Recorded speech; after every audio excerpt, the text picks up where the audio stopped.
La rupture entre Bassirou Diomaye Faye et Ousmane Sonko ne concerne plus seulement les deux hommes. Elle commence désormais à imposer un choix difficile à tous ceux qui ont construit leur carrière politique dans leur corps, entourage commun.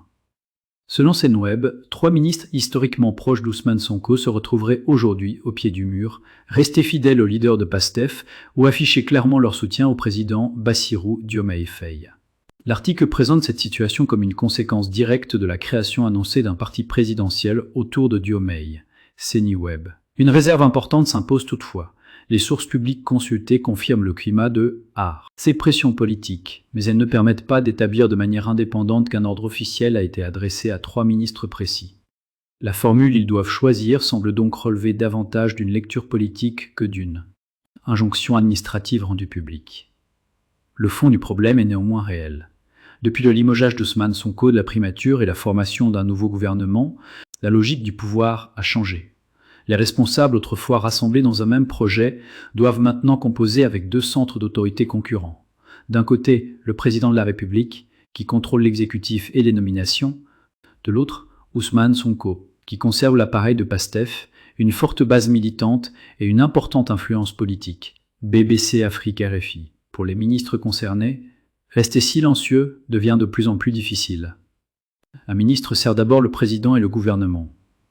Mais lorsqu'il est également membre d'un parti dirigé par l'adversaire politique du chef de l'État, sa loyauté devient automatiquement suspecte dans les 2 camps.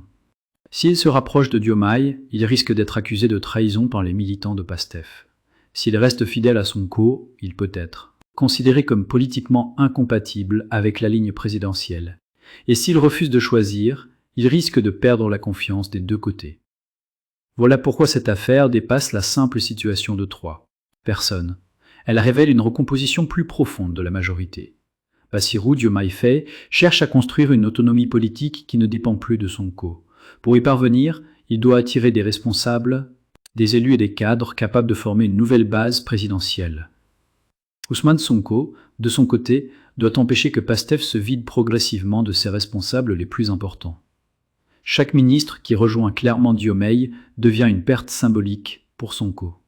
A l'inverse, chaque responsable qui refuse de quitter PASTEF montre que le président ne contrôle pas encore entièrement sa propre majorité. Le véritable enjeu est donc celui de l'appareil d'État, qui contrôlera les ministres, les directions générales, les maires, les députés et les réseaux territoriaux. C'est sur ce terrain que se joue désormais la confrontation. Mais il faut éviter d'exagérer les faits. À ce stade, aucune preuve publique ne montre qu'un ultimatum officiel a été signé ou annoncé. Ce qui existe, en revanche, est une pression politique évidente. Les nominations, les limogeages et les ralliements récents indiquent que la neutralité devient presque impossible. Ces 3 ministres sont peut-être les premiers à être publiquement exposés. Ils ne seront probablement pas les derniers. Plus le camp présidentiel se structurera, plus les responsables issus de PASTEF devront clarifier leur position. La rupture Diomaye-Sonko entre donc dans une nouvelle étape. Après la bataille des discours et des institutions, voici désormais la bataille des fidélités. Et dans ce type de guerre politique, ne pas choisir peut parfois être considéré comme un choix en soi.